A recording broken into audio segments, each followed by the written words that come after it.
So I wanted to show you today in the Yoast plugin, if you go to search appearance, this media and attachment URLs under the media tab, if you have this set to no, what it's going to do is it's going to index a bunch of pages with the title of the image, title of the page, separator, and site URL. And it's going to create a different page for every single image that you have on your website.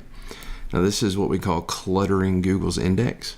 What you want to do is make sure that this is checked as yes and hit save changes, and that way it redirects the attachment URLs to the attachment itself.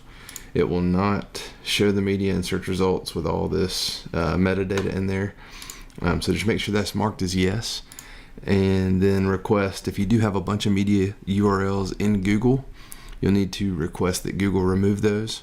But this will prevent your site from cluttering Google's index with media pages.